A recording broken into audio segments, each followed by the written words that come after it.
आरक्षण के जनक साहू जी महाराज के विषय में आइए हम सब लोग जानते हैं कि साहू जी महाराज अपने कोल्हापुर राज्य में क्या व्यवस्था किया।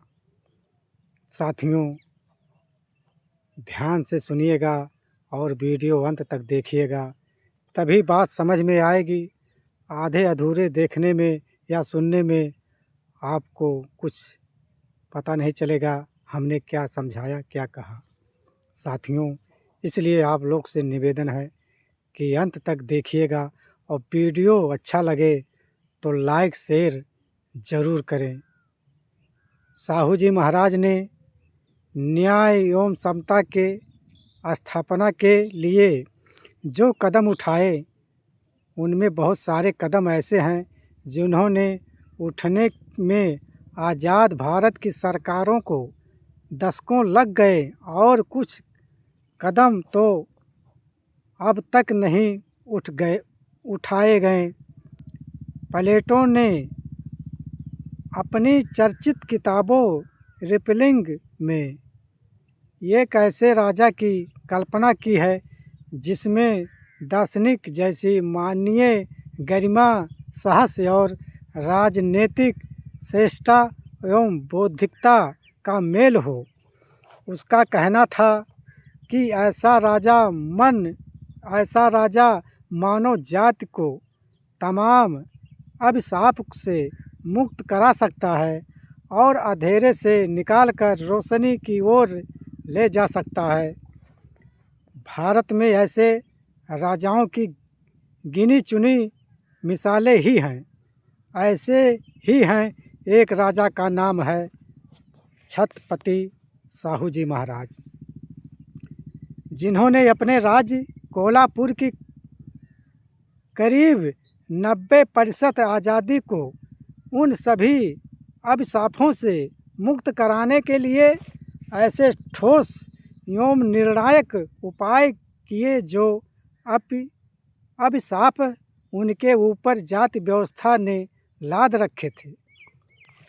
साहू जी महाराज की एक खासियत ये भी थी कि वे छत्रपति शिवाजी महाराज के वंशज परंपरा से थे और प्रजापालक राजा होने की विरासत उन्हें शिवाजी महाराज से हासिल हुई थी। Doctor B.R. अम्बेडकर के सामाजिक अभियान में भी साहू जी महाराज ने महत्वपूर्ण भूमिका निभाई थी।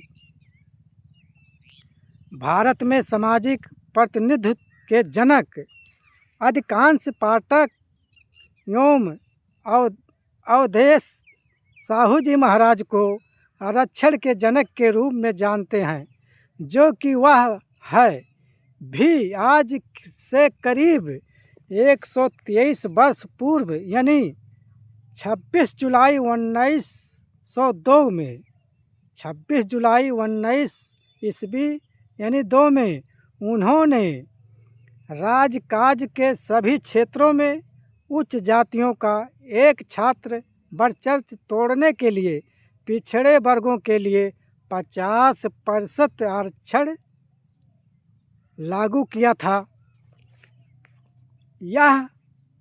यहाँ ध्यान देना जरूरी यह है कि पिछड़े वर्ग में मराठा, कुणबी एवं समुदाय के साथ ST, OBC एवं आदिवासियों को भी उनमें शामिल किया था।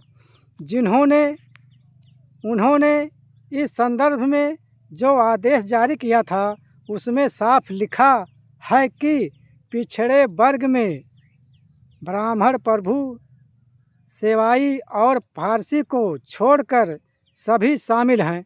साहू जी द्वारा असमानता को ख़त्म करने एवं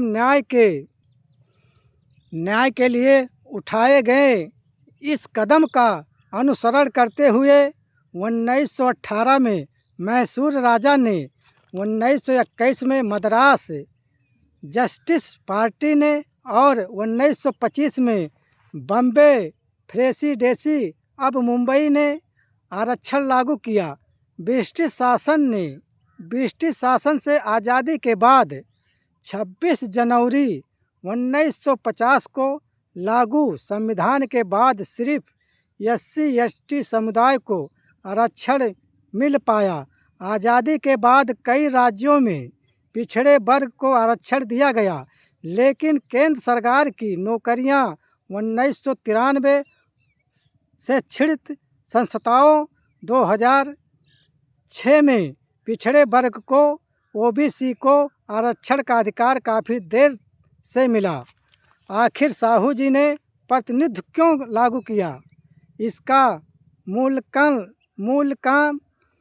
मूल्यांकन करना जवाब उनके द्वारा बम्बे अब मुंबई के पूर्व गवर्नर लॉर्ड डिसेनहम को लिखे पत्र में लिखा है।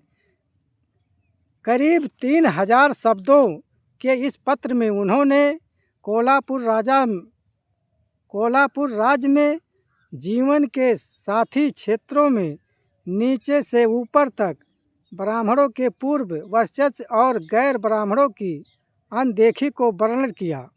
उन्होंने पुरजोर तरीके से यह तर्क दिया कि गैर ब्राह्मणों को पृथक प्रतिनिधित्व एवं आरक्षण दिए बिना कोल्हापुर राज्य में न्याय का शासन स्थापित नहीं किया जा सकता, क्योंकि गैर ब्राह्मणों के हित में उठाए जाने वाले हर कदम को नीचे से लेकर ऊपर तक, गांव से लेकर ऊपर के शीर्ष पद तक नौकरशाह एवं कर्मचारी के रूप में कब्जा जमाए लागू नहीं होने देते। कोल्हापुर राज्य में ब्राह्मणों की आज़ादी करीब 3 से 4% के बीच थी, लेकिन शासन प्रशासन के पदों पर और शिक्षा पर उनकी हिस्सेदारी करीब 70-80% तक थी। 1894 में साहू जी जब राजा बने तो सामान्य प्रशासन के कुल अधिकारी 71 पदों में से 60 पर ब्राह्मण अधिकारी मौजूद थे।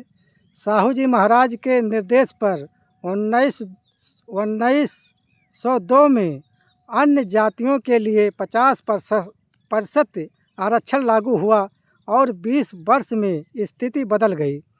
1922 में सामान्य प्रशासन के कुल 85 पदों में से 59 पदों पर गैर ब्राह्मणों अधिकारी नियुक्त थे। साहू जी द्वारा आरक्षण लागू करने का उद्देश्य नया एवं समता आधारित समाज का निर्माण करना था और इसके लिए सामाजिक विविधता जरूरी थी। साहू जी जानते थे कि बिना शिक्षा के पिछड़े वर्गों का उत्थान नहीं हो सकता। उन्होंने 1912 में प्राथमिक शिक्षा को अनिवार्य और निःशुल्क बनाने का निर्णय लिया। 1917 में 17-18 तक निःशुल्क प्राथमिक स्कूलों की संख्या 2 गुनी हो गई। इससे शिक्षा के मामले में और गैर ब्राह्मणों के अनुपात में निर्णायक परिवर्तन ला दिया। प्रतिनिधित्व एवं शिक्षा के साथ जीवन के अन्य सभी क्षेत्रों में आमूल-चूल परिवर्तन लाने के लिए साहू जी ने अनेक कानून बनाए, प्रशासनिक आदेश जारी किए और उनको पूरी तरह लागू कराया, जिसने कोल्हापुर राज्य के सामाजिक, धार्मिक, शैक्षिक एवं आर्थिक संबंधों में क्रांतिकारी परिवर्तन ला दिया। इसके लिए चलते साहू जी के जीवनकार धनंजय कीर उन्हें एक क्रांतिकारी राजा के रूप में संबोधित करते हैं और अधिकांश अवधेयत उन्हें सामाजिक लोकतंत्र का एक आधार स्तंभ कहते हैं। सच यह है कि साहू जी ने अपने राज्य में न्याय एवं समता की स्थापना के लिए जो कदम उठाए, उसमें बहुत सारे कदम ऐसे हैं जिन्होंने उठने में आज़ाद भारत की सरकार को दशकों लग गई और कुछ कदम तो ऐसे हैं जिन्हें आज तक भारत की कोई सरकार उठने की हिम्मत नहीं जुटा पाई। उसका ये एक उदाहरण है। 20 दिसंबर 1917 को सभी धर्म स्थलों को राज्य के नियंत्रण में लेने का आदेश जारी करना न केवल सार्वजनिक धर्म स्थलों बल्कि उन धर्म स्थलों को भी राज्य के नियंत्रण में ले लिया गया जिन्होंने राज्य की और किसी भी तरह की आर्थिक सहायता मिलती हो।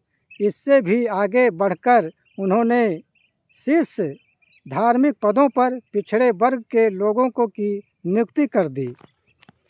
जिस बंधुओं मजदूरी प्रथा को पूरी भारत के स्तर पर भारत सरकार 1975 में जाकर ख़त्म कर पाई, उस प्रथा को 3 मई 1920 के एक आदेश से साहू जी ने कोल्हापुर राज्य में ख़त्म कर दिया।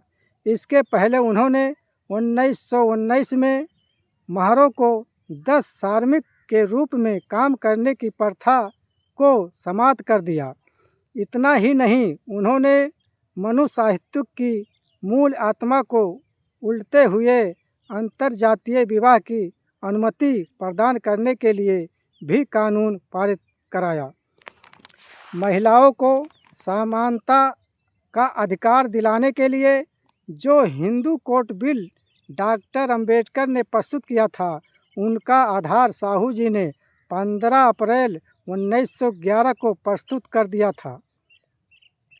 इसमें उन्होंने विवाह संपत्ति एवं दत्तक पुत्र पुत्री के संदर्भ में महिलाओं को समता का अधिकार प्रदान करने की दिशा में ठोस कदम उठाए थे। कोल्हापुर राज्य से अस्पृश्यता का नामो निशान मिटाने का तो साहू जी ने संकल्प ही ले लिया था। छुआछूत ख़त्म करने की अपनी कोशिश के तहत 15 जनवरी 1919 को उन्होंने आदेश जारी किया था कि यदि किसी सरकारी संस्था में अछूत कहे जाने वाले लोगों के साथ अस्पृश्यता और असमानता का व्यवहार किया है और उनकी गरिमा को ठेस पहुंचाया जाता है तो ऐसे अधिकारी कर्मचारी को 6 सप्ताह के अंदर इस्तीफा देना होगा। उन्होंने SC/ST वर्ग के विद्यार्थियों के लिए निःशुल्क हॉस्पिटल खोले और उनके लिए इंतज़ाम किया। 30 सितंबर 1919 को साहू जी ने सिर्फ SC/ST समुदाय के बच्चों के लिए खोले गए पृथक स्कूलों को बंद करने का आदेश जारी किया और सभी स्कूलों को उनके प्रवेश के लिए खोल दिए गया। उन्होंने अपने आदेश में कहा कि सभी जातियां एवं सभी धर्मों के बच्चे एक साथ एक तरफ के स्कूल में पढ़ेंगे। मतलब सभी जाति धर्म के बच्चे एक ही स्कूल में पढ़ेंगे। कदम के रूप में उन्होंने गांव के अधिकारियों के रूप में उनकी नियुक्ति की। अन्याय के शिकार लोगों के प्रति संवेदना और अन्याय को ख़त्म करने की साहस का एक बड़ा प्रमाण साहू जी द्वारा 1918 में उठाए गए उस कदम में मिलता है, जिसके तहत उन्होंने ब्रिटिश शासन द्वारा अपराधी घोषित किए गए आदिवासियों को पुलिस थाने में उपस्थित दर्ज कराने के नियम को रद्द कर दिया गया और उन्होंने सामाजिक सम्मान दिलाने के लिए उनमें से कुछ को अपने सहायक के रूप में रख लिया गया।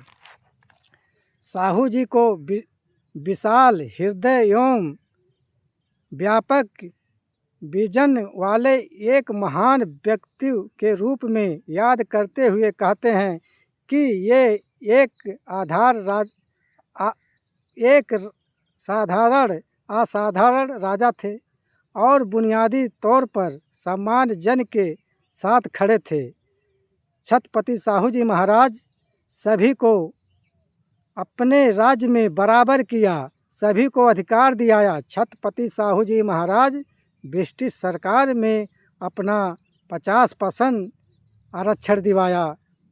छत्रपति साहू जी महाराज, ऐसे छत्रपति महाराज को मैं कोट कोट नमन करता हूँ, जो समाज में समानता लाने की बात कही और भारत को सभी नागरिक को एक ही स्कूल में पढ़ने का आदेश दिया।